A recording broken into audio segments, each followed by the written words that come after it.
everybody. Welcome to another installment of Moonhawk Studios Presents. I am your host, Mac Paladin, and boy, oh boy, it's like Marsha. It's all drama this week.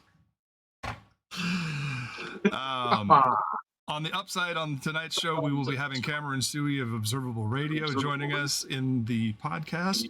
But let's get to the crew here. And first of all, let me start again there. With me in the studio, as always, is my good friend Adam. We're live, pal. Kevin's in the hizzy. Live podcasting, there ain't nothing like it. Petty fans lurking in the back. English is hard, bro. You know it, brother. And doing his thing, the Golics. There are rumors that I exist. Unsubstantiated, right? Mostly. Yeah. All right. Allegedly, we have a great show for you tonight. But before we get to that, Adam, why don't you kick us off with the news? Let's see. In what I can go into, the big news here is I got my flu shot the other day. So, Oh man. Got that taken care of after a couple of delays for various reasons. Like, big concerned about my blood pressure. It's running a bit high. Like, that levels off. Let's see. And also there's been a lot of oscillating drama, unrelated to yours, Mac. Right. It's, as mentioned previously, my younger brother is going through a divorce, and there have been some flare-ups in that direction. Right. Which has been affecting the holiday plans.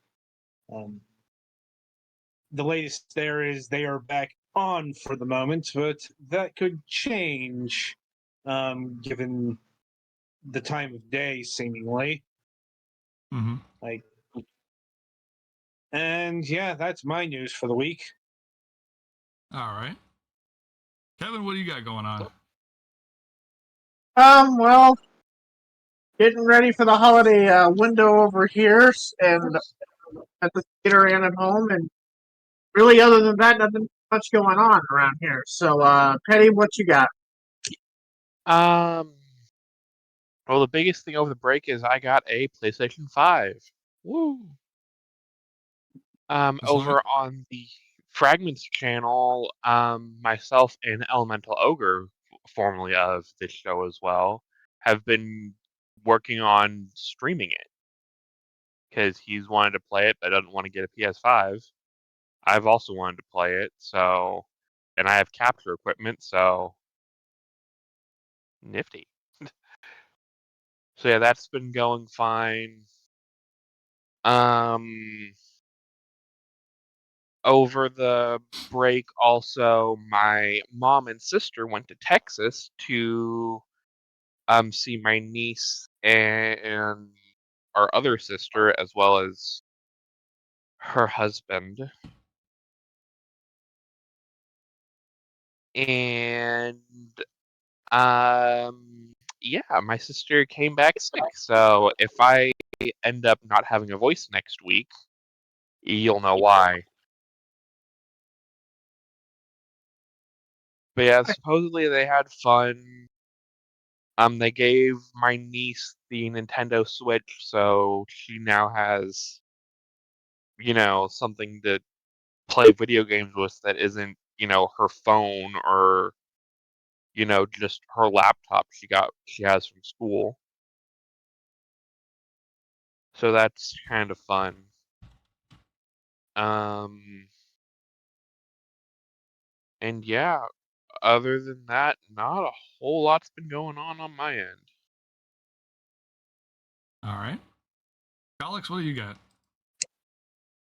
Oh, well, we had a interesting week last week for Thanksgiving. We got to a couple of my cousins that I haven't gotten to see in a while came up in addition to my sister. Although my sister was only there for, like, she had us take care of her dog for, like, 3 days, but she was only there for, like, one of them. Because she was going to spend some time with her new boyfriend or his family or whatever. But it was nice to see my cousins that I haven't seen. They're adults now. They're like 5 and 8 years younger than me, thereabouts. So I'm used to them being young. But yeah, when my parents had kids, we decided Christmas was one side of the family and Thanksgiving with the other. But we haven't really been doing much Thanksgiving stuff since my dad's parents stopped being able to host, which was significantly before they actually passed away. So, but yeah, so that was nice to be able to see them. Let's see what else has been interesting, because it's been like 2 weeks. We didn't do last week because of Thanksgiving. Right now I'm playing Splatoon 3 to try to finish out most of my catalog before the end of the season, which the new season starts on December 1st. And there's some interesting stuff that's going to be going on with that. Let's see. Looking forward to the new Pokemon DLC that's coming in. It's just like a couple of weeks now. And I already have a lot of my Christmas shopping done, I think, though not all of it. Because I got a board game for my sister like I always do. And for my Pathfinder group this year, I decided that I was going to get commissioned artwork of everybody's characters, which admittedly has the benefit of taking a little bit of the actual thought and work off of me, but I think it's also something I'll appreciate, although I do actually need to get the descriptions of the characters from them before we can really get started on that.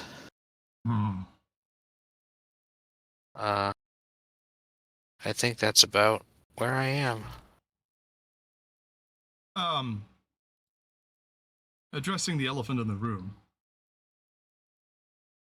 The only thing I can really say is that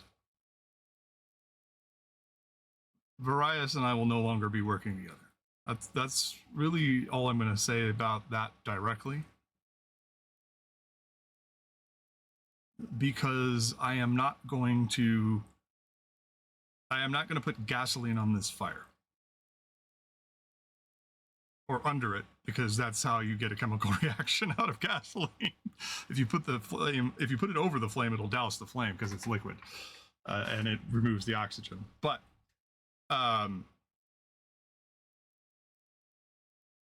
something happened, and we are no longer on speaking terms. And so, as a result of that,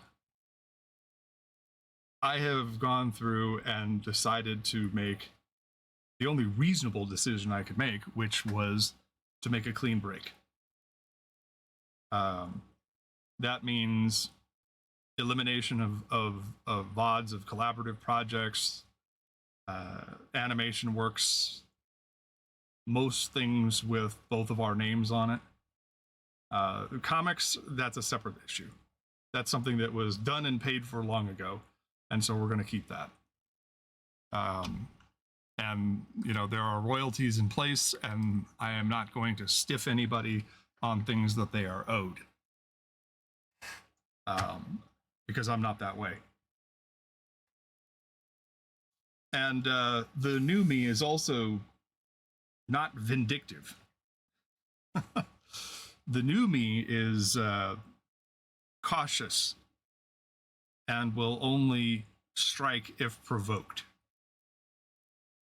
If I am left alone, then nothing more will be said of it, and this will be the last time you ever hear about any of this. I'm disappointed and sad, but there are some silver linings. It's forced me to take a stock of what I was actually doing with the animation projects and various things that are going to be going on with Starship Moonhawk, with the Lavenders, my adult comics, my channels, and so on and so forth. And first and foremost is some decisions about new programming to replace FPS shenanigans, as well as some other stuff. So Galix, at some point you and I should talk about creating a new strategy show, since I will now have some time opening up. Mm-hmm. I'd like to continue with Langrisser and do some other things Gundam related, which I'm sure will thrill Potato Sniff and Mr. Sargent. I suppose it's worth a shot, certainly. Yeah, you know. Potato likes the Gundam stuff. Mr. Sargent likes the Honkai Impact stuff. So, you know, that Honkai Impact is going to stay on Up Late with Mason. And I think I have a pretty solid lineup there.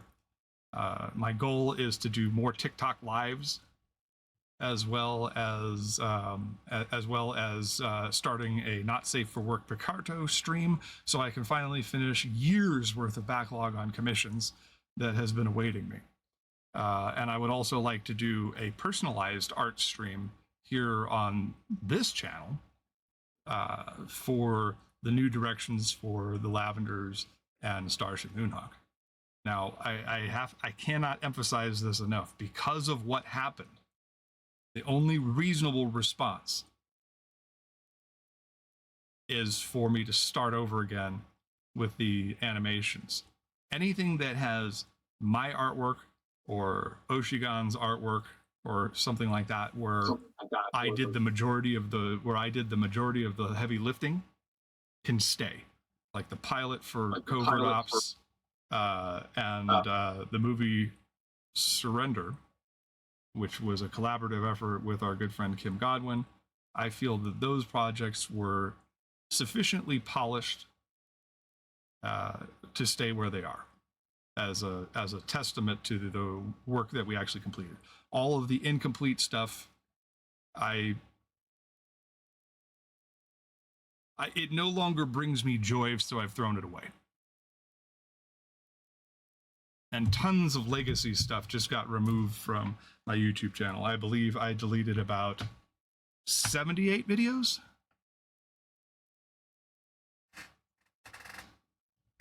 So,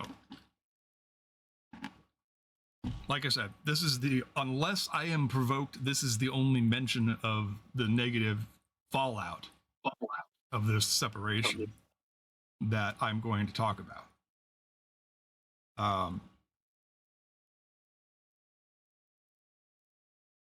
I know who I am and I know what I did or didn't do. I don't feel the need to preemptively defend myself. And to be honest with you, not talking about this matter much will probably be beneficial long term for my brand. So I'm not going to do a Vic Mignogna heel turn. Because that would be awful. And nobody needs that. So, but I am talking to people about new shows and new lineups. Who knows? I may start up Guild Wars 2. I may play Langrisser Mobile. I definitely want to talk to Galix privately about, reinitializing our strategy sessions. We'll call it strategy sessions because then we're not tied to a particular day. We can look at this because I kind of want to keep my Sundays open for working my regular job. Mm-hmm. But if that's the only way we can make it work, then we'll talk about that too. Nothing is off the table. I'm probably going to suspend my Kick channel. I don't see a lot of reason to keep up with that. Although Alina did tell me that I was the #1 Paladin streamer on all of Kick, which is sad considering that means nobody is streaming Paladins on Kick if you catch the undercurrent of that. Yeah, pretty much. Humor. We has it. You're the only one, and yeah, I'm the #1 because I'm the only one. That's unfortunate too, because it's still a reasonably popular game on Twitch and YouTube. I just and there's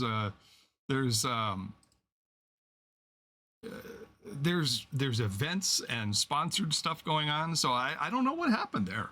I don't know why Kick does not have a Paladins community of any reasonable sort, unless I'm just that entertaining. But I'm not that conceited.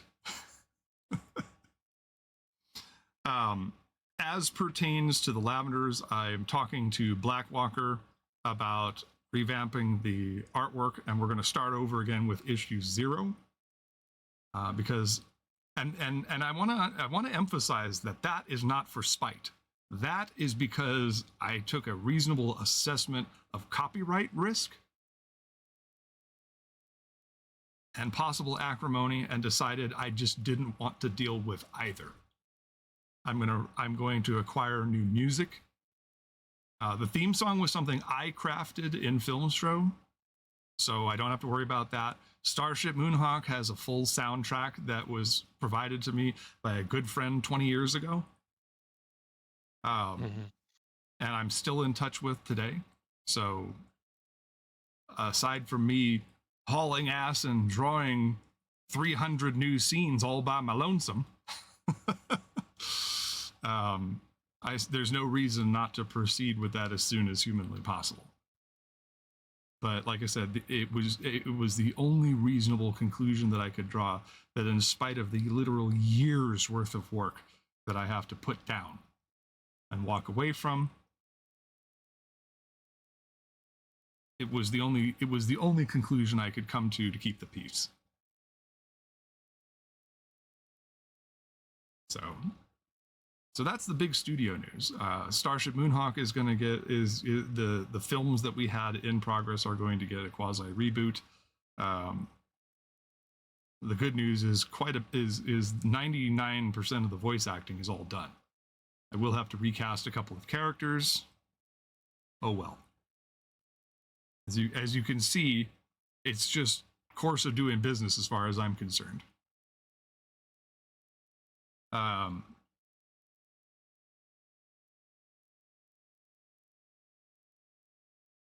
Lavenders is going to get a fresh facelift. We're going to do some Shadows Mist. The original character designer for the Lavenders has graciously offered to come back and redesign the characters. So we're going to, with my input this time, with more direct input from me.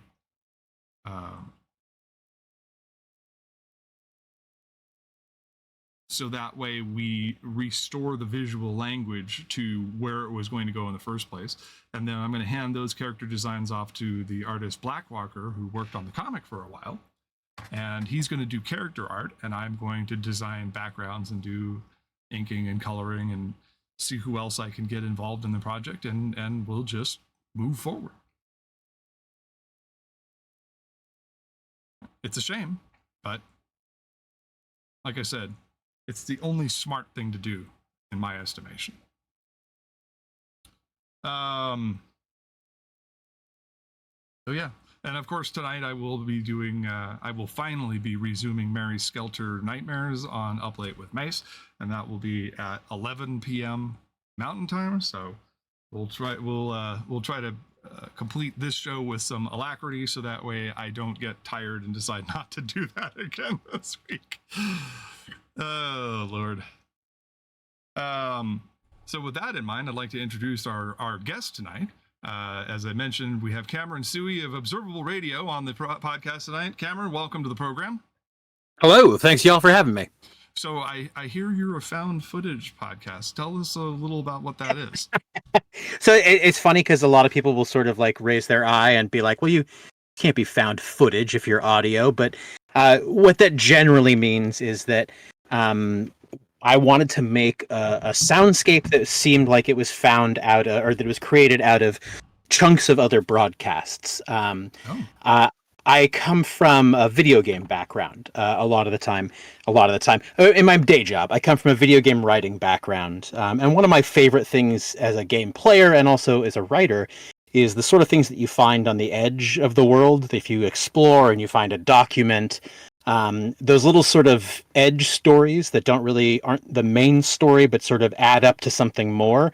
I've always liked that. And I always liked doing that. And I I wasn't working a whole lot at the time, and I started thinking, how can I piece some of these ideas together? And I started thinking about putting together something that was sort of a collage of sound. That the idea was that it would be challenging, that it would be something you would really have to sort of pay attention to and pore over. And sort of piece together, and that it wasn't sort of going to be an explicit story. I think I backed a little bit off that because that probably would have been exciting for about me and 2 other people in the universe. And I think we tend to tell much more traditional stories, albeit in untraditional manner. But that was the original idea, was to sort of tell stories out of fragments and allow the audience to do part of the work of piecing it back together. I see. And I'm sorry, I didn't catch if you mentioned this, but how did you get into the concept of doing this? So I had made a small podcast the very first time. I'm a white guy in my 40s. I've joked about making podcasts a lot, but I finally made a podcast earlier this year with a good friend of mine, where we watched the Willow TV show on Disney Plus and did a watch along. Well, you know what? We were both fans, but we were both extremely positive people. And he and I had both worked together at Lucasfilm way back in the day, and we had bonded over our love of Willow and the fact that nobody else in the office liked or wanted to remember Willow. So it was sort of a point of pride that we were the 2 Willow defenders. So it was almost sort of a joke when we talked about doing the TV show podcast. But I will say I enjoyed every moment of watching it, and I really enjoyed editing a podcast and putting that together. So that was sort of fresh on my mind when that show was canceled and then entirely removed from the streaming service. So there wasn't really much of a thought of doing any more of that show. And I watched a movie in the middle of the night called Skinamarink. I don't know if any of you are familiar with it. Only slightly. No. Yeah, it was a very one of the horror movies that came out. Yes, it is I think you might call it a found footage horror movie, but it's not entirely found footage. I would say I don't want to spoil it, but I don't believe it's possible to spoil it. It is a deeply unsettling movie that really requires you to give it your full attention. And it did some very strange things that I wasn't prepared for at first, but once I got into the rhythm of what it was teaching me, I was kind of rapt. And one of that was that you almost never see the characters on screen. The main characters are children who wake up in a house in the middle of the night and their father is missing. That's basically the premise. Oh, and then the doors vanish so that they cannot leave. So being 6-year-old children, they don't know what else to do but play with Legos and watch television and eat cereal and wait. And when you see the kids move around the house, you hear the sound of feet on carpet. You see the top of a door opening. You almost never see the children themselves. You actually never see their faces in the entire movie. If this sounds sort of avant-garde and pretentious and obnoxious, it probably is. But again, this is sort of the thing that is made directly for me. And I was so sort of rapt at the idea of how much active watching the director was forcing me to do, and how much of the story I was being made to put together in the margins. And I started to think about that, and I went for a walk about 2 a.m, and I thought, I really want to do something like that, but I don't have a film crew or the ability to shoot a film, but I do have all this podcast editing knowledge that I had just sort of put together. What if I took some of these sort of fragments that I like to write, set them to some music and some sounds, and sort of pieced it together? And from there, I just sort of started writing the pilot, which was extremely heavily based on the Orson Welles War of the Worlds broadcast. which is something I fondly remembered growing up, listening to every Halloween. So I started with a very specific sort of 1930s sound texture that I wanted to recreate for that first episode, and that's how I started writing it. Okay. Back in the good old days when people still broadcasted in a mid-Atlantic accent. You know, it's funny is I actually put out a casting call, and I got people with mid-Atlantic accents Nice. to do those exact sort of sounds. So I was keen to duplicate that. Oh, that is epic.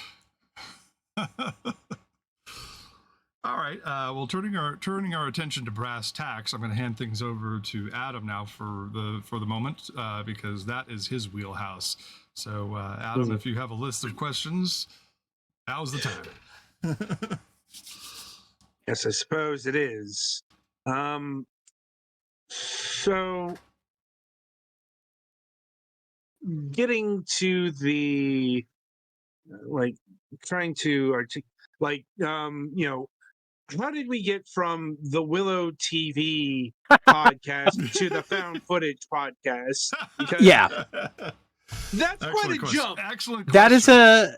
That is a fair question. I mean, the cheeky answer would be that they're both podcasts, and that was very easy. But the real answer is, I having never podcasted, I had just had the experience of setting up a feed and propagating a feed, and then actually sitting down with Audacity. And once I was sitting down with Audacity and removing, every single time that I smacked my lips or paused too long, I started to remember that, this is just nonlinear editing, which I used to do in film all the time, because I have a film degree that I haven't used in 20 years. So once all my Avid memories came flying back, I was like, I can do this very quickly. This is an old skill set. I've just forgotten about it. So there's not a whole lot of opportunities in, two guys talking about Willow to do a lot of fancy stuff. So even though we didn't have advertisements in the Willow podcast, I put fake advertisements in. And that was sort of my first task, recording some different people and putting some sound effects and putting some really basic sort of audio editing together into little skits.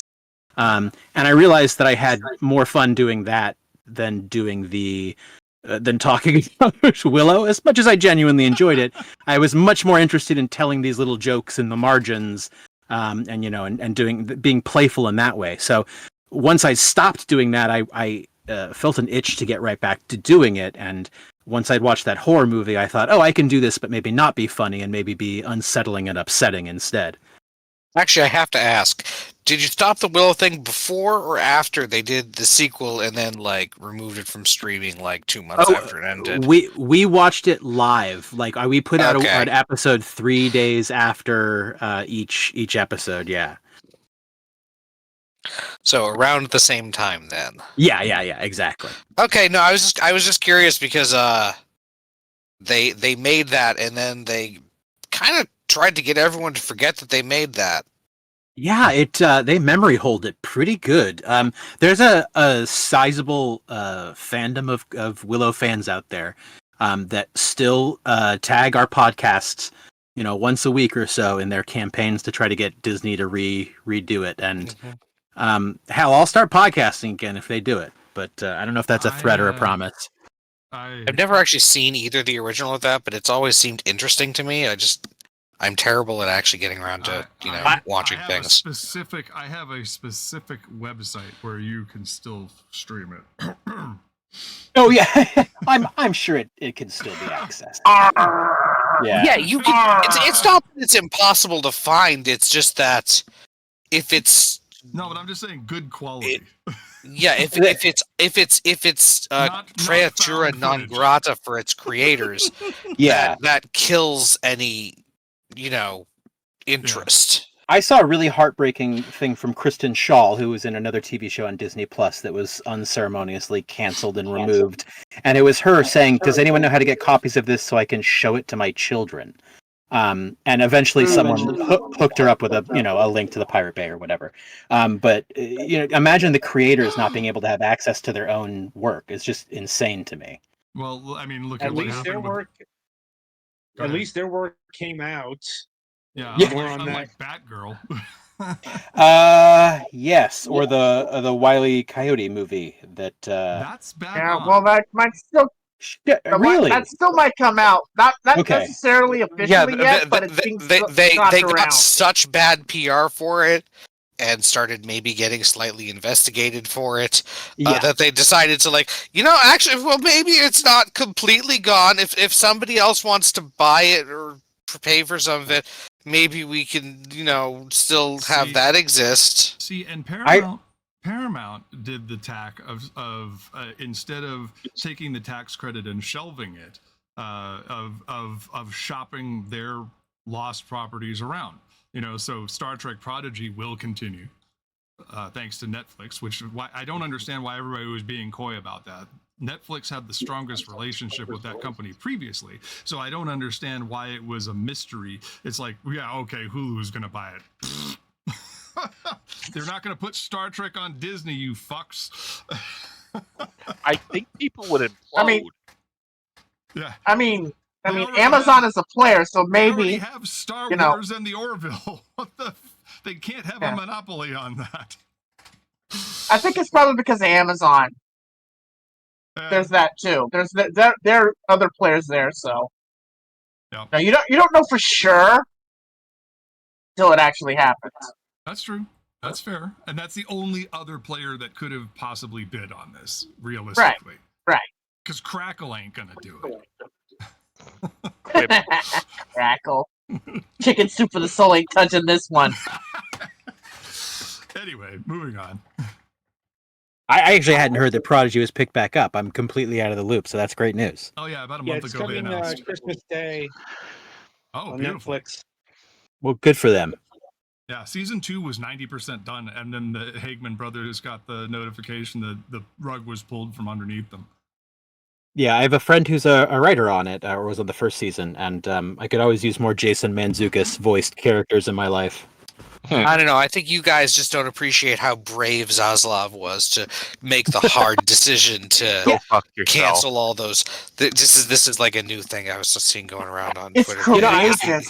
It's I courageous. firmly believe that if you're going to get rid of a film for tax purposes, it should go instantly to the public domain. Oh, and yeah. we should all get to watch it right away. Uh-huh. But it wasn't done enough for that. Well, I mean, it was done enough for a test audience, I suppose. That's It was fine. not- Show it me was- the rough cut. I want Right. to see, I want to see it just like Corman's fucking Fantastic Four movie that was released to YouTube, and it's fucking great. I mean, from a plot standpoint, and I'm amazed that he did what he did with $4 million. Him and his director, because Corman wasn't really deeply involved in that. He was just the deep pockets that financed it, which is a joke in and of itself. But We can get into this later. I say that while he's still alive, they hire Roger Corman to finish the Batgirl movie and release it to the public domain. Hey, could be worse. I'd kickstart that. Oh, I would too. All right, Adam, back to you, boss. Anyway, so at what point did you assemble what you call the ensemble for this program? Yeah, the ensemble, I don't know if that's me trying to be egalitarian and sort of mysterious, or me just being exceptionally lazy with how I do my credits. Originally, my idea was that no one would be in more than one episode. The premise of the show is that there's a wraparound narrative where someone is listening to these broadcasts, but each episode is a standalone sort of a story that takes place in an alternate universe. So originally I had this very highfalutin idea that no one would ever repeat, that I would get brand new casts each time, in keeping with the different universe thing. And then I realized that's ridiculous. Some people get back to me in 20 minutes with a recording, and some people take 4 weeks. I need to stick with the people who get back to me right away, and develop relationships. Now I've gotten fantastic performances from people who last a little long, or who take a little longer. But what I started in the first couple of episodes was seeing that there were a couple people who I liked their vocal qualities a lot, and that I also knew that I could depend on them to read the script and sort of know what I was thinking. My friend Phil, who plays the main character, the Observer, in the wraparound, he and I went to high school together. And when I talk about the little jokes that I did on Willow, that was he helped me with that. So I knew from the beginning I wanted to do a project that involved him in some way. And one of the great things about that and our relationship is that I know his voice and his vocal quality so well. And I like to think that he knows my writing at this point well enough that we require almost no communication. I can send him just raw lines, and I know exactly what I'm going to get back with what sort of inflections. But what I realized is when I first put out a cast call, I got a couple of people who I didn't expect to promote it to pass my casting call along, and that ended up with a lot more people than I expected signing up to my Google Forms. And I still get people signing up to it regularly now, which is amazing, because every time I want to do an episode, I go to this incredible spreadsheet of performers that I have their reels, and I can look through and I can sort of shop for the exact sort of voice and sound that I want. I don't know if this is a backwards casting process, but I tend to know exactly the sort of tone I want. Like, I want a guy that sounds like the Mid-Atlantic accent on the War of the Worlds broadcast, so I can shop for voices sort of backwards like that. I've gotten, like I said, probably 5 or 10 people that I feel like I'm probably going to give them roles every episode because they have such great broad vocal qualities. And I've got so many other people who I've worked with just a couple times that I know I can go back to now, that I find myself going from a cast of 6 characters in the first episode to 15 in the last one that we released, just because I know we have that many good people that I can rely on. But I am always trying to make things harder for myself. So now I'm trying to go back and find a lot of the actors that I've worked with in the past, friends that I haven't worked with since high school or college theater. And I'm trying to give everyone I've ever worked with like a one-line part on this. So my goal in the end of this is for the ensemble to sort of feature everybody I've ever collaborated with in any way. I was super excited that Chris Straub, the cartoonist, said yes the first time for the first episode. And then Cohen Edenfields, who's a great comic and a writer. And then Trevor Henderson, who's an illustrator of spooky stuff, was on our last episode. I've found that if you just like reach out and ask people, hey, do you want to do a thing?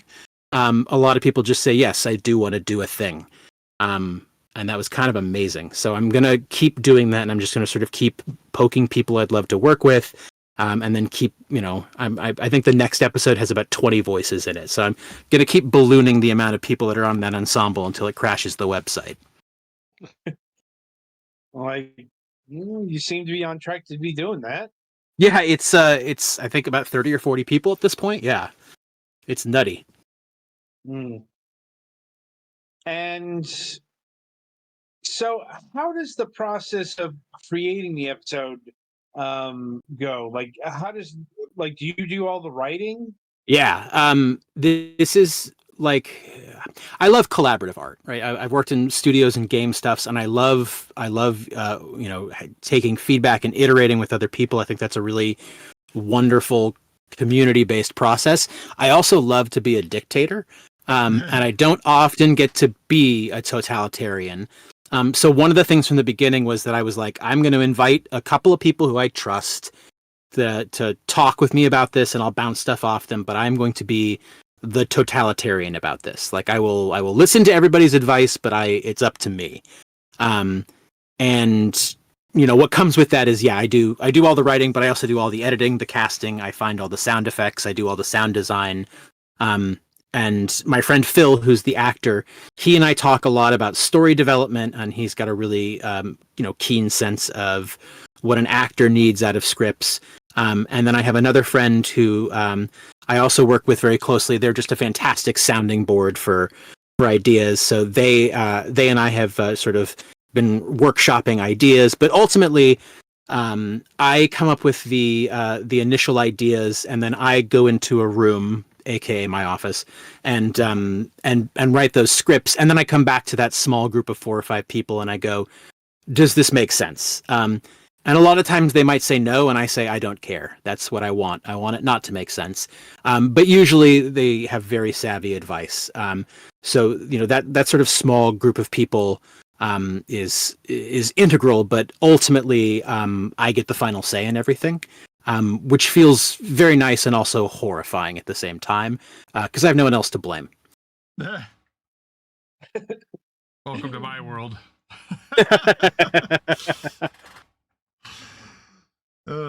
Right. And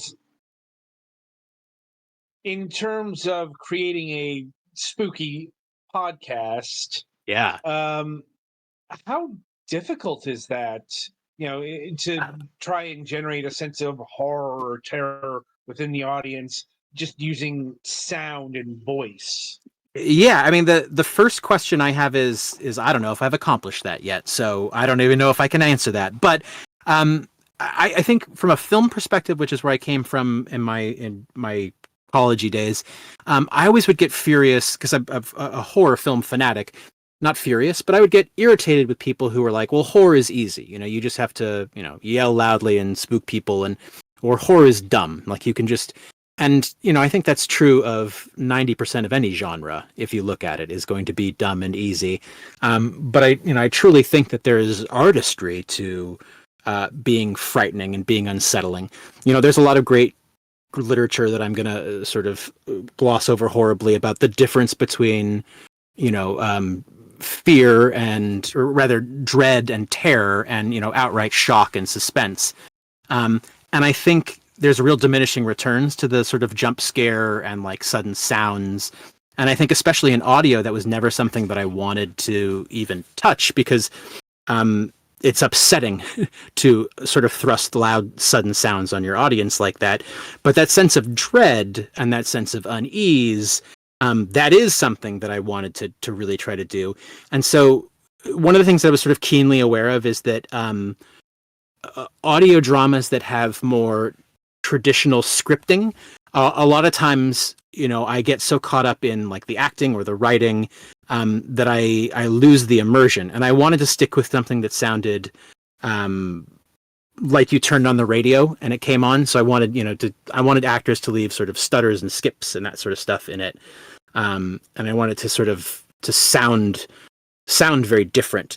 I think one of the things that I rely on a lot is I have a sort of wall of sound approach, which is in a lot of elements in the show, there's probably 20 or 30 tracks lying on top of each other.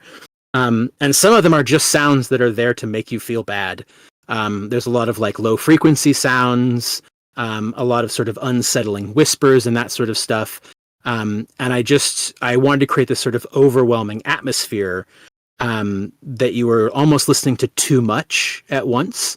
I wanted to sort of feel sort of anxious about the amount of audio data that you were getting at the same time. And at the same time, I think, probably one of the most unsettling things is, especially from the perspective of being younger and being powerless, is that sense of something happening on the radio or on the television that you are absolutely helpless to do anything about, that sense of terror of hearing the emergency alert tone.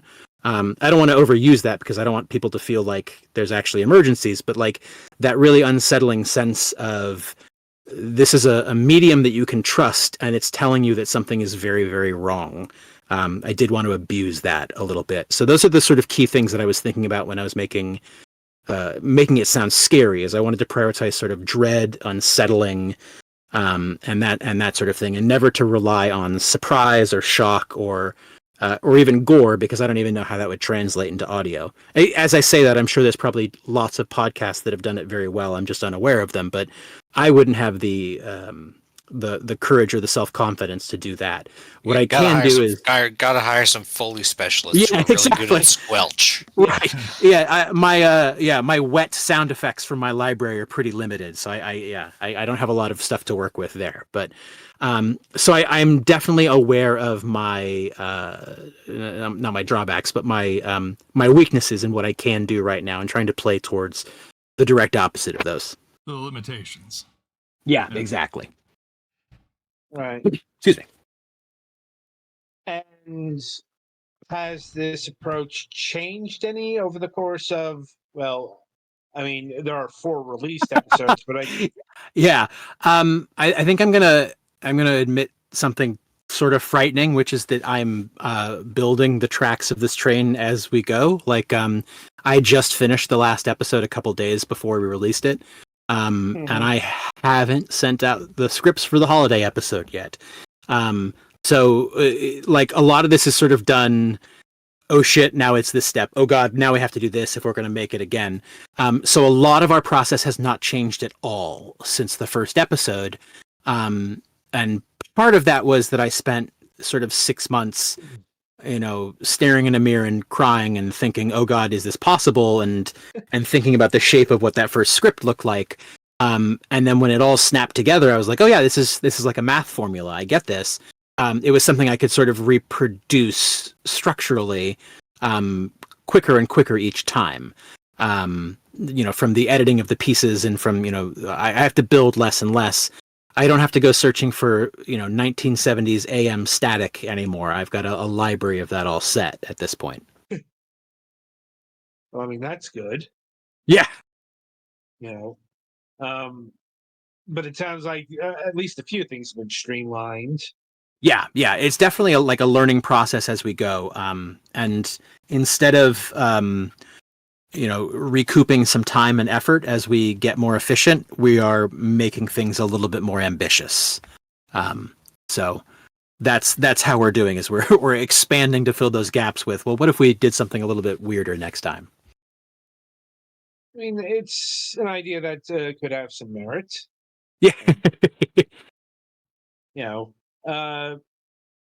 Now you've mentioned a couple of times about your fears, ironically enough, about doing this program. And I'm wondering, have you gotten any feedback from your audience on what you might be doing right, what you've been doing wrong, et cetera, et cetera? Yeah. It's very funny is my Phil, who's the lead actor, he is so used to feedback being instantaneous because he's a stage actor. So he's like infuriated that he has to record something and wait a week to find out what people think. Whereas I'm so used to game reviews where I work on something for 2 years of my life and then I walk away for 6 months and then suddenly somebody reviews it later. And I'm so distanced from my feedback. We were both sort of shocked by how much feedback we got right away because we both, I think, knew at the outset we weren't doing this to make money. Nobody makes a fiction podcast to make money, least of all a silly, bizarre, short 13-minute one.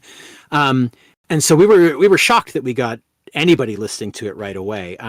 We have a Patreon, and I was stunned to see a second person sign up for it in the first couple of weeks. The first person, of course, was my mother, so I was not stunned by that. But more and more people that I just don't know and have never met and have only found us through the podcast have signed up for it, which is incredible. And I can say all the platitudes about it makes it all worthwhile, but I'm a writer. I'm a needy little baby, and I love it when people say nice things about the stuff that I do. And it's been overwhelmingly positive. And I've been really sort of shocked by that. One of the things that I've noticed is that I think, unlike other artistic communities that I've released things into before, is that the audio drama space is extremely welcoming and really excited to lift each other up.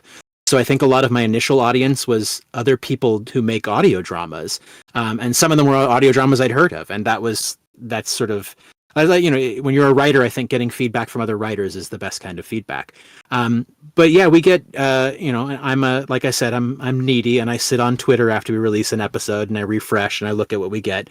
But it's been really, really gratifying that people are willing to sort of play along and put our pieces together to tell the story. So yeah, it's I'm very bad with praise in general. Like, it makes me want to hide in a corner and not be perceived. But I'm extraordinarily grateful for the feedback we've gotten on the show so far. That's good. I suppose on the flip side, have they vocalized anything that they don't like, or Yeah. Yeah, on Reddit, you would be surprised that people do have negative opinions. But the thing that I think most people had negative opinions about is when we started having ads on the podcast. A lot of people were like, "This sucks." There's a lot of ads right up at the front. But it was extremely important to me that the podcast itself is not ever interrupted by ads. It's such a like constant sort of grinding wall of sound. There's no silence to stop and put an ad in, and I also didn't want to break up the flow of it like that. So I've gotten some complaints about stuffing ads at the beginning of the show, and I'm, as a person who also hates ads, I totally understand. But yeah, no, we've also gotten some sort of minor feedback that is just sort of, I didn't understand this, or, this sort of a thing. And, like I said, I set out to do something sort of explicitly confounding and a little bit upsetting and maybe not something that's going to hold your hand through the whole way. But I do also want to hear that anytime somebody wasn't able to make a jump with me, I want to know about that so that I can make better informed decisions about the future, about how perplexing or obnoxious I'm going to be. I mean, yeah, people don't like advertisements. Yeah, shock. Only natural. Yeah. But in regards to the actual programming, they've been kosher. Yeah, absolutely. So far, the sharpest criticism so far has been from my wife, which is awesome because she'll be like, "Well, this sucks, right?" She's very. We have I've known her since we were in high school, so we talk without speaking most of the time. So yeah, her feedback has probably been the sharpest, which is always good because a lot of times I'll get soft on things. I'll be like, "Well, that's good enough. Nobody has complained, so that's good enough." So she gave me some good notes that we're gonna pivot to going forward. But nobody who I'm not related to yet has given me anything too savage yet. I know the usage of the word "yet." Yes, yeah. All things are possible. Indeed. So with that in mind, I suppose we should do a bit of a rundown of what's available currently. What is each episode framed around? So the general premise of the show, and I swear that I have an end goal here. This isn't a lost situation in which we're going to make up that. I did have an ending in mind pretty early on, but originally the idea was that the show would look like an anthology, so that each story was standalone. The premise is that the main character, who's this sort of unnamed radio operator in a remote tower working with satellites after a cometary passage that causes a worldwide blackout, he starts to pick up signals that seem to be from other worlds. So each episode is framed around him trying to communicate with somebody else at another satellite tower in secret, trying to decide what to do about what he's discovered. So, like I said, each episode's totally standalone. So the first episode is our sort of homage to War of the Worlds. It's set in what sounds like the 1930s at first, but we sort of slowly reveal that this is a world that is frozen in a sort of enforced stasis that they're not allowed to progress from. And then so the second episode, and we released 2 episodes at the same time when we released. The second episode is set in a modern setting, and this episode I thought there's a twist in this episode that I thought that I gave away at every step of the way. I thought the title gave it away. I thought everything gave it away, and I finally was just like, well, I'll just let it go. And what it turns out is that most people were surprised by the twist. So I won't spoil it, but it's a sort of upsetting economic allegory. The third episode was our direct sort of conversation about artificial intelligence, and that started because we originally thought, hey, when we are going to have famous characters on the show, if we have famous characters on the show, should we have AI voices, duplicate those voices? Would that be something we'd be interested in doing? And ultimately, what we all decided on was that ethically, we would prefer to pay an actor who can do an impression $5 rather than rely on AI to do it. And then immediately I thought, could we do an episode about AI where we used only human voices? And I gave everybody very specific directions on how to speak so that I could edit out all the pauses and the breathing and make it sound just slightly uncanny. But it's an episode about a world that is fully turned over its automation to artificial intelligence, and then anyone who might have repaired those networks has quit. So it's a sort of a slow crash story. And then the one we just most recently released is called Signs and Signifiers. And it is our flat out zombie movie. We we take, I think, probably most from the movie. I don't know if you've seen the movie Pontypool, which is a very strange Canadian zombie movie in which the mode of infection is human language. So Pontypool is a sort of a small story, and I wanted to sort of play with that a little more and get what a global language apocalypse might look like. And then this episode is also the first time in which the Observer, who's the main character introducing the clips, sees himself actually in one of the alternate universes, which is something I knew we were going to do pretty soon. I wanted it to look like an anthology, but then there start to be some commonalities and connections between these different universes. And one of them is that this guy is going to start seeing different versions of himself in them. So that was the last one released. I don't want to give away too much about where I want to go with it, but I do want to keep it being a look into an alternate world every episode, but then continuing the story of this person who's sort of cursed with the knowledge of all these other worlds that are going wrong and these things that might happen here. And what does he do with that sort of like Cassandra-like knowledge? I really want to hit our cadence of doing one every month, but that's the most we can do. And that puts us with finishing a 15-episode season on Halloween of next year. I don't know what I want to do after that, but we launched right around Halloween, so I think a good Halloween to Halloween season would be a nice thing to strive for. There are so many times in this project where I would have given myself permission to be like, it's fine, and flake out 100 times over. But now that there are other people involved in it, they've called my bluff, so I have to do this now. Like, have you had any problems in balancing creating this show among against your day job or any other obligations? Yes, on a daily basis. I have an incredible situation in which my day job is that I'm a contract video game writer, and I work from home, but I'm also a stay-at-home dad, and that takes precedence. So I take contracts for sort of smaller times, and I work 20 or 30 hours a week, which is incredible, and I'm so lucky to be able to do that. What that means, though, sometimes is that I don't get any contract work for several months, and then I get all sorts of things at once.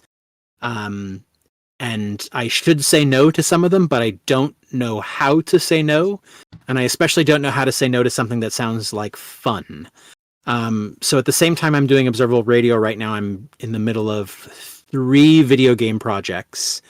One of which I'm just about to put to bed tomorrow, I hope.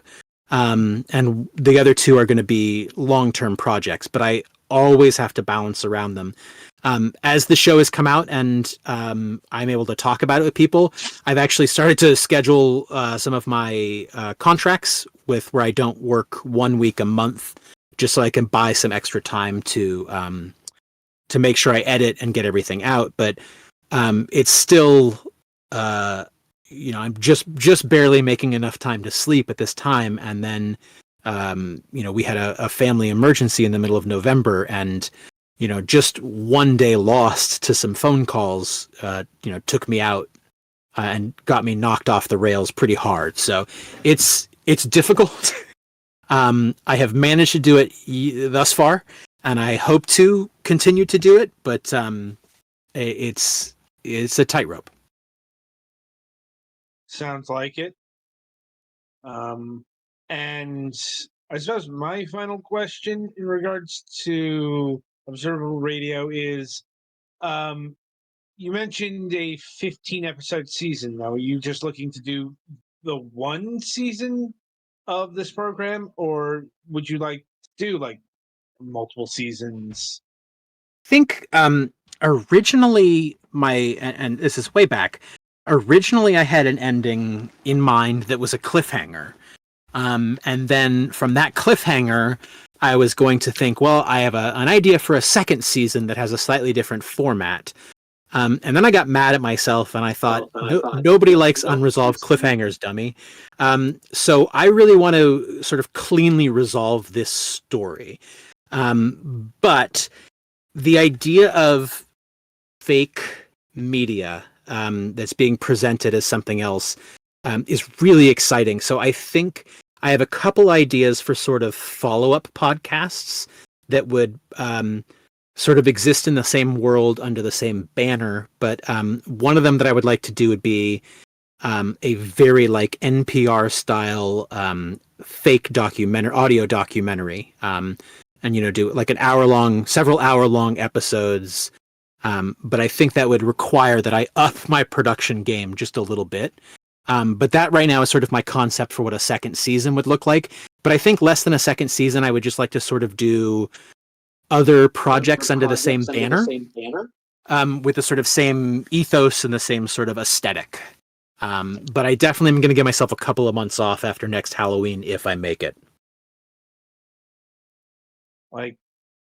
And is there anything you could foresee that would cause you to not make it?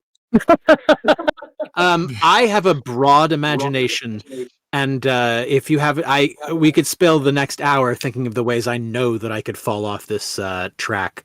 But I think what's really wonderful is that everybody in my life has allowed me to prioritize this as if it was as important as the other contracts that I actually get paid money for. So I feel like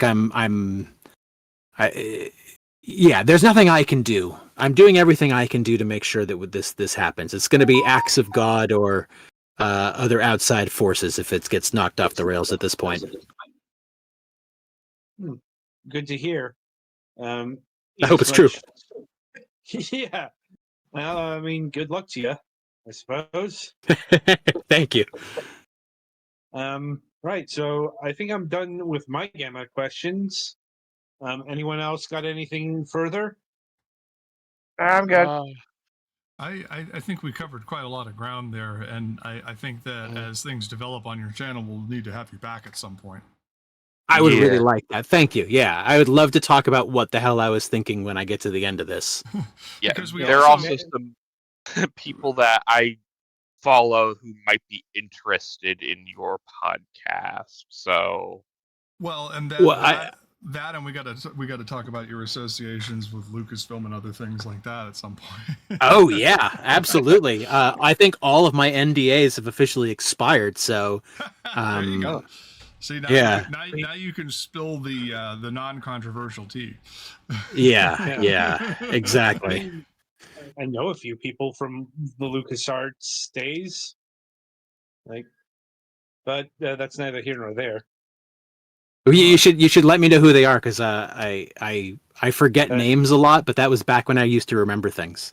I mean, do you know who David Fox is? No. I'd have to get a picture and name attached to the face on that one. Yeah. We can get into it another time. I'm adding a free stuff channel to my Discord as we speak. All right. Well, I'll tell you what. That was great, and I'm having a moment here where I can't remember anything. I was a lot. I think it's called being over 40. Yeah. Usually, this is the time when we transition to the entertainment news. No, I was going to do that, but I had an official sign off for our guest, and I'm throwing a blank now as to Blacked what I out, was going yeah. to do. How am I doing here? Live podcasting, folks. Whee! Ain't nothing like it. I would never do that. You folks are much braver than I. But we need See, the editing. trick is you don't care about the edits. Yeah, see, we don't need to edit. Yeah. We keep the warts and all. Hold on, I got sound effects here. I got the Metal Gear alert noise and the Wilhelm scream. There we go. Yeah. You can hear that on the VOD later, kids. Yeah. DJ air horn. No, I'm not going to play that one. Anyway, Cameron, it was lovely having you on the program, and you are welcome Thank to stick you. with us. Yeah. You're welcome to stick with us through the entertainment section because we're going to be talking about the industry stuff that you have just been talking about. You know what? If you don't mind, I think I will stick around for a few minutes. Sure, absolutely. All right, sure. Thank you. All right, so make sure you check out Cameron Suey of Observable Radio, and damn it, I don't have the information in front of me. Your handle over there is what again? It's at Observable Radio on Twitter or at Joseph K Stories if you want to know what I had for breakfast. There you go. There you go. All right. I'm kidding. I don't post breakfast pics. So, I mean, you could be edgy and show what happens. If you bring breakfast back up for a vote. Never mind. I will move on from there. All right, so let's begin the entertainment section, but we need to stall around for a minute and a half because it's a goddamn ad break. Mood. Commercials. Yes. Yeah, so how about them Commercials. Dodgers? Aren't they bums or what? We don't do sports ball on this program. I know. No, we don't. Or me and That Kevin was make a it Who the Framed Fisticuffs. Roger Rabbit reference. Thank you very much. How about them Dodgers? Are they bums or what? It's how about them Brooklyn Dodgers? I know this because my father pointed that out because he was a big fan of the Brooklyn Dodgers when they were in Brooklyn. Well, Who was it? The Yeah. car? Yeah. Yeah. The Benny the Car. Benny the Car. Well, I mean, the Yeah. movie was set in 1947. Yes. There you go. So, all right, 30 more Anyway. seconds of stalling here. I don't want to start the entertainment section until we've actually ended this ad break. So And we're this- back from break. Yeah. Yeah, we don't normally do this because we had some great stuff. I'm going to be telling people at the end of the podcast to make sure to watch the VOD because there is going to be some important stuff that was covered by a 90-second break. Right. All right. All right. So, for those of you who are subscribed, you probably got some entertaining banter there as we joked about the audacity of Twitch making commercials. But now for the entertainment section. Adam, take us All away. right. Destiny is a good word to start off on Uh-oh. because you Where know, do we want to go first? I think you know where I want to go first. Okay. Well, if you don't, remember at the back end of last segment, episode, whatever, we were going to get into the unceremonious axing of Coyote versus Acme. Mhm. And it's a good place to pick up from because we got to talk about David Zaslav directly this time. That is Zazman. Yes. That frickin' guy. Well, because he decided to open his mouth about shit. Oh, dear. Again. Yep. I'm like, well, just the fucking balls on this guy. I'm Uh-huh. like, Don't mince words. How do you really feel? well, That he needs to be run over by a bus. I'm like, because saying that Warner Brothers Discovery showed fucking courage. And this is the actual word that's being, quote unquote, courage in slashing content slates and staff as industry changed. Oh my god. Yeah, Uh-huh. people who run multi-billion-dollar companies shouldn't be allowed to use the word courage anymore. This Well, is what. Well, this- it's courage in his mind because this is basic. This is again, we're dealing with here is a basic cable executive bringing basic cable economics to a big four movie studio and its giant entertainment conglomerate, and this is what you get. I'm like, I know that, but I'm like, it still pisses me off to no end. I'm like, because we have this motherfucker out here trying to frame himself as some sort of hero in the face of those nasty artistic voices who want to see their content and hard work fucking out the door for people to watch. Yeah. I'm like, your rage sustains me, Adam. Yeah, I'm like, I could bloody well hope so.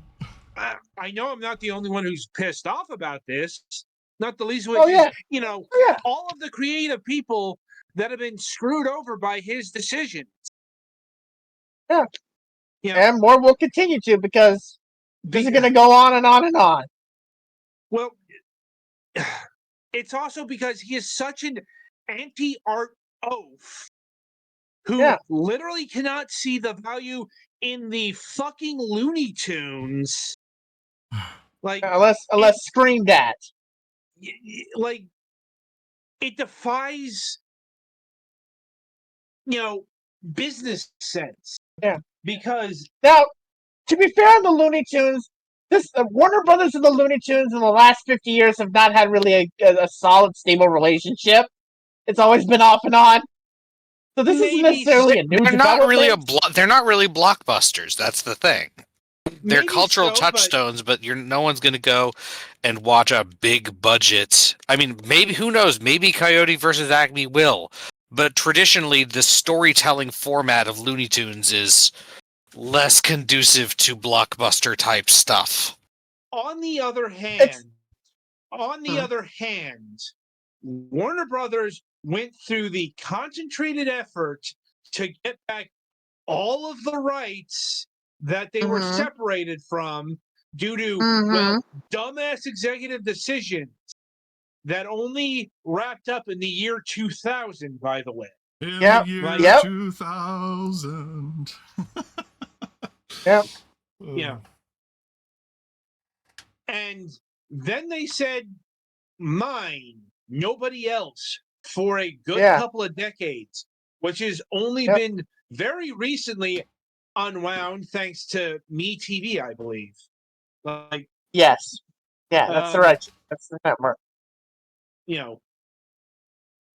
And now Warner Brothers was looking into getting rid of the entire Looney Tunes collection on Max until they were literally yelled at enough where they're, stopping that.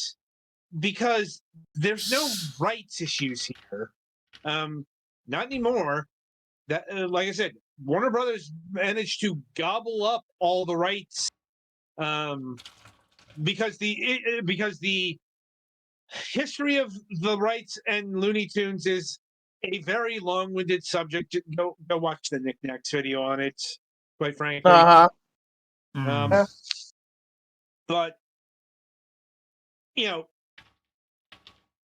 fucking David Zaslav or whatever minion made the choice to say, you know what, the Looney Tunes, that's not a draw for our platform. Just toss it into the void or whatever. Yeah. And the thing is that only the screeching only saved half the library, by the way, because the other half is still in the void or whatever the fuck that they did with it.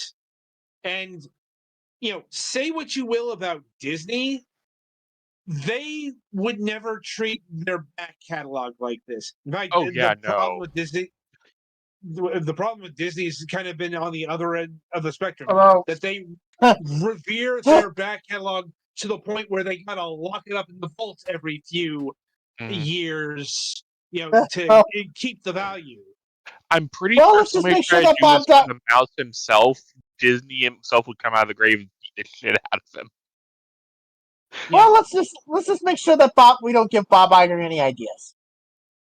We'll get to Bob Iger in due time. That crusty old fuck. Let's not give him any ideas, because this is the part. I can tell you, I'll tell you what, if he could, he would. This is the point of the podcast. This is the point of the podcast where the use of language is suddenly altered. Fuck you, Mac. Yeah. We're no longer an interview. We're no longer under any semblance of formal structure here. Now it's onto the things that have been. Let her roll, baby. Let her roll. Yeah. No, I'm because totally with you. Speaking of Bob Iger and out of touch executives that need to keep their trap shut, he decided to chime in about the recent underperformance of some films. Yes. Right. Yeah. And what was the lessons that he took? Okay, specifically, I asked rhetorically. Not that a pandemic followed by a massive unnecessary strike had anything to do with it. No, it was something else he took away from it. Yeah, let me get into what he said, because not everyone would be caught up here, because this happened today. Or yesterday, sorry, or technically speaking. Anyway, Bob Iger blamed Bob Iger blamed streaming for recent box office disappointments. Says the Marvel had too little supervision. Also included was the movie Wish, because Iger admitted to number of causes for Disney recent fall from theatrical grace, noting that during the COVID lockdowns, the company conditioned audience to expect its films on streaming. And yes, this is true. This, by the way, was a model he championed. I know it was further by Chapek, but who was the executive who was pushing Disney Plus really hard in, say, 2019? Yeah, that was Iger. Yep. I mean, and Iger still was there until the end of 21. Yep. So he was there for a good period of time. The only shocking thing was that he chose Chapek over the guy who literally put Disney Plus on the board, Kevin Mayer. The only shocking development that happened. And apparently he's having a problem with the supervision that the Marvels had, because the Marvel was shot during COVID, he explained. There wasn't as much supervision on the set, so to speak, where we have executives that are really looking over what's being done day after day after day. I don't think as if the fucking executives are the ones who know what to make out of a goddamn dailies. Yeah, I'm like, that's a really good. That's a really great thing to tell people, is that the big problem with these movies is that there's no executive micromanaging from the fucking dailies. Yeah. That's gonna more executive oversight is gonna really help. Actually, no, it won't. I'm like, well, it's more concerned of what this might be actually inferring here, and that is, we have a old white male cisgender executive, yep, more or less trying to throw people of color and women and women, people of color, under the bus, because that's very much what the Marvels is starring. Yes. Yep.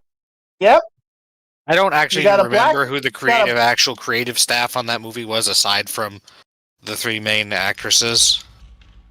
Right. But I assume that they were significantly less white cis male than Bob Iger. Two They are. women of color are the co-stars of the film. You figure it out. Yeah. I'm not talking about the stars. I'm talking about the director, producer, writers. I believe the director also is a woman of color. Mm-hmm. Yeah, Nia DaCosta. Okay. Yeah, that's Yep. what I thought. I mean, frankly, I think there are a lot of white cis men who are less white cis men than Bob Iger. Probably. But, that's not been the problem with Marvels. Like, No. that's not been the problem with Phase 4 and Phase 5 Marvel. The problem is the Marvel Cinematic Universe looks like 90s comics. And I don't mean in tone. I mean in terms of fucking events and connections. I'm like, it's looking like actual comic books in where there's no easy jumping point anymore. It's a problem that plagues comics to this day. I'm like, because the Marvels is a conjunction of two Disney Plus series that had a season, and WandaVision and Miss Marvel. Yeah, and Captain Marvel, who was a big player in 2019, but they haven't really done anything with since then. Like they didn't have Captain Marvel 2, like 2 years later. Which is another big problem with modern day Marvel. Like Shang-Chi did a lot of business, but the sequel to Shang-Chi isn't going to be hitting until 2025?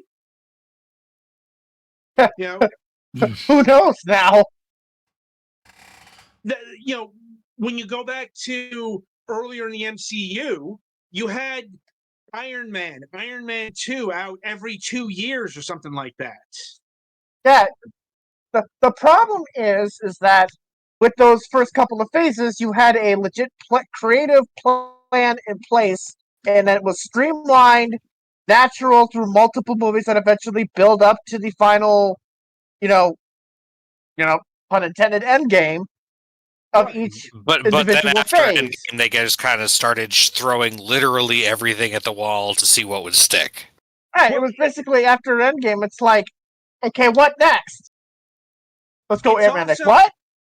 Yeah, it's also, being able to enjoy things as a standalone project. Yeah, exactly. That only connected to everything else in the last, in a stinger at the end, but everything else pretty much was its own natural thing. Yeah. Whereas now you need to know, who this character and watch their series. And like I said, this is getting into the problem that modern day comics have, where there are events tying into other events, into other comics all the fucking time. And there is just no easy way for even dedicated readers to get into. Yeah. Compounded by the fact that they've turned the MCU, much like Star Wars, into the Disney Plus content sludgery. Because Marvel and Star Wars, they're the big blocks, they're the big draws for Disney Plus, ironically enough. Yeah. On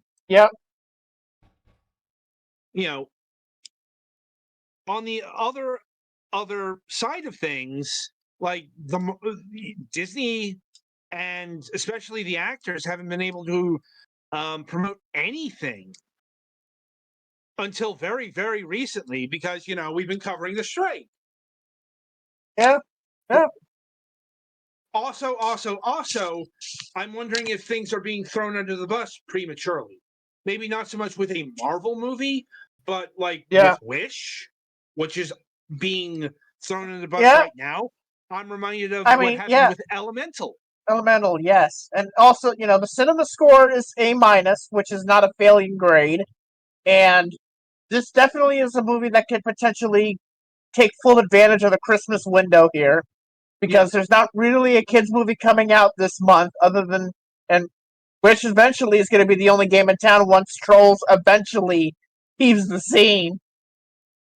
Well, I'm also wondering if Disney's going to start complaining about having, not enough content, because I don't think they have another movie coming out until late spring, early summer, like blockbuster season.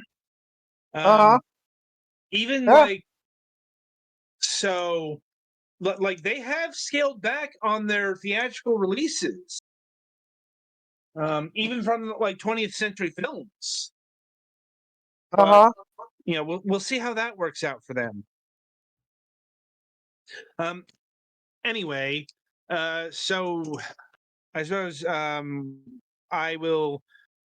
we can conclude this segment by shifting over to Japan, because we've got to talk about MAPPA. Yeah, the anime studio, yes. Yeah. The workhorse of the anime industry. That's one way of putting them. The overwork. One way. Yeah, but like MAPPA, they're the animation studio that has powered many of the most popular anime of recent times.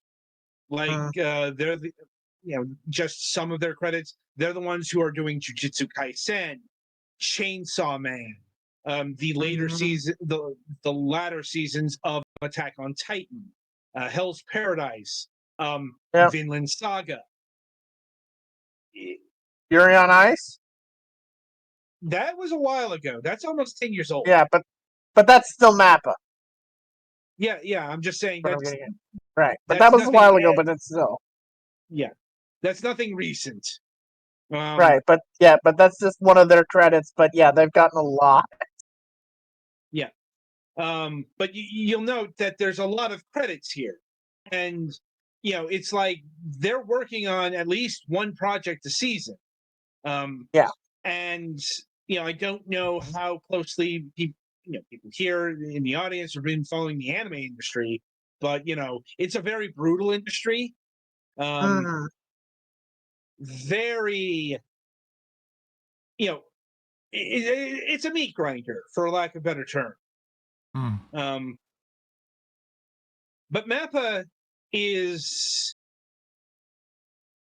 a meat grinder of a meat grinder, basically.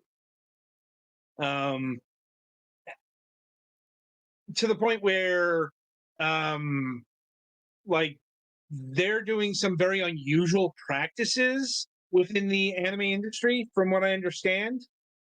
And this is primarily over the current season of Jujutsu Kaisen, the Shibuya Instant arc, which has been having production issues. Now, a series having production issues is unfortunately not unusual in this business. In fact, like another series that I could name from last season, Zom 100, got hit with production issues very hard. I think we also fairly recently got a full admission of just how bad the production issues were on Gundam Witch from Mercury, even with the split cores. You're right. Yeah. Like I said, production issues are not uncommon in the anime industry. Haven't been for a long time. But now you might be wondering what's going on with MAPPA that's so unusual. Well, apparently the production schedules are so insane, so grueling, that the management of MAPPA has had the workforce, such as it is, because a lot of animation is actually freelance as well. But they've had the crew here sign NDAs. That at least according to Dear the news report. animators, please do not tell anyone how bad it is to be working for us. What the fuck was that? Yeah. I don't know, weird accents. Yeah, that wasn't even like. There was like bad It Russian. wasn't even pretending to be Japanese. It was vaguely Eastern European or something. Yeah. Okay, never do that again. We're Anyway. gonna get in trouble. Look, We're it's gonna get 1 in trouble a.m. with somebody. We're gonna get in trouble with somebody. So just yeah. Yeah. Yeah. You're safe making fun of the Russians. Yeah. But I'm not sure what the Yeah. Russians would have to do with what I'm talking The about. goddamn Germans got nothing to do with it. I was just doing a weird accent because it's 1 a.m. And it's very distracting. The fact that you are also a sheriff is not germane to the situation. Yeah. Yeah. The goddamn Germans got nothing to do with it. Anyway, getting back to what I was saying, yeah. So the unusual part here is, Mappa is making the animators sign NDA, but that hasn't been enough because there have been like storyboard artists and what have you publicly going on Twitter apologizing and distancing themselves from recent episodes of Jujutsu Kaisen. Like, it's been so bad over there that the creative forces behind some of the episodes, the cuts, they feel ashamed about what's being on display here. And it is worth noting that the casual audience hasn't always been noting it, because I know, like, even the most recent episodes of Jujutsu Kaisen have been meeting with praise. There has been derision, there as well, but it's been noticeably rough the past couple episodes, to the point where they've had, for lack of a better term, animatics in the series. I mean, they've been trying to cover it up, but it's been. We'll looking fix rough it for at the some- Blu-ray release. Only goes so far. Yeah. Yeah. So I'm like, I don't know where this is going to end, because Mappa doesn't seem to be wanting to end its insane production schedule, but it's bad times. Yeah. Anyway, so I think that's about where we'll conclude at this point. Yeah. Indeed. All right. Well, that was huge. Yeah. But glad we made it back through things. I think I'm still going to be postponing doing anything with Up Late with Mace tonight. I still have a lot of work to do, fixing servers and then working my regular job. So I think we're going to put a pin in that for this week, and hopefully we could do some Honkai Star Rail tomorrow. I don't have anything else going on this channel this week. I'm not doing any more on Kick. But Friday we will also be hoping to resume Femme Fridays on Up Late with Mace, so I can do some pretty ladies, do some pinups, and I'm not quite ready to start the Picardo commission streams on Saturdays because I need to set up my tablet PC as Windows 7 and then isolate it from the internet. It's a capture only thing. I do the work on the machine and then capture it to the capture box that I have set up on the desk in the other room. And we'll also be talking about my new studio setup and all of that good stuff. I'm hoping to be able to do in the next week or so a brand new episode of Max Mind over at my YouTube channel. That's youtube.com/Mr. Palladino, also known as the Moonhawk Network if you search it on YouTube. And we'll get started on the future of our comics and animation. Again, special thanks to our guest tonight. You can find him over at Observable Radio on Spotify. Anywhere podcasts are cast. Exactly. And we thank you again, Cameron, for being on the show. It was a pleasure having you. My pleasure. Thanks so much for having me. And I'd love to come back at the end of all this and try to explain myself. That sounds far more ominous than I'm sure you intended it. So it turns out all the mention of, child endangerment and whatnot was actually real. Hashtag threat. Spoilers. All right, that's it for this week's episode of Moonhawk Studios Presents. Next week, we will be having, and it will be December 6th, we'll be having Jeffrey T. Darlington of General Protection Fault. Now, this doesn't necessarily need an introduction for most of you, but Adam, I'm going to let you talk about it anyway. Unless Adam died. Adam, did you hear any of what I just said there? No, you cut out. No, you cut No, out. you cut out. You cut out. You Adam, dropped tell off the internet. tell the people who are too young to remember it about General Protection Fault. Oh, General Protection Fault. Yes, our next week's guest. This is one This is a good get. This is a great get. of the. Yeah, it's been going since 1998. Like One of the longest running comics on when the I was internet. in college, Yeah. like in the mid 2000s, Yeah, for a but- good few years there. yeah. Fell Le- off sometime like I don't know, 2008. But I mean, it's a lot of computer humor. At least it was in the earlier days. And there's in no fact, end to that. well, it's in the name. Yeah. Fault. I'm not sure how common that error is these days.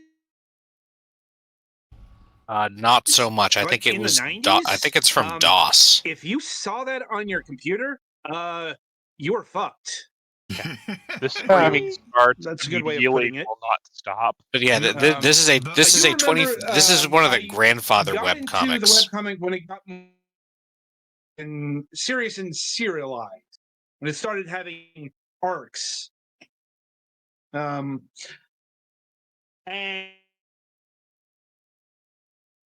And it's looking like it's in its final arc since the past year. So I'm looking forward to it. I hope you are as well. Oh yeah. Did I cut out again? You, Okay. a little Yes. bit, but you came back. Like it paused you for a second, and then it repeated your last word, and then proceeded. So I think we got everything. Good. Yeah. All the times to be having technology problems. It's almost like you're having a general protection fault. Yeah. The OG blue screen of death. The one that actually made your monitor, the one that made your CRT monitor make the snapping noise. Mm-hmm. And if that doesn't tell you how old it is, well, God help you. Because I You're can't. probably not old enough if you listen to this podcast. Yeah.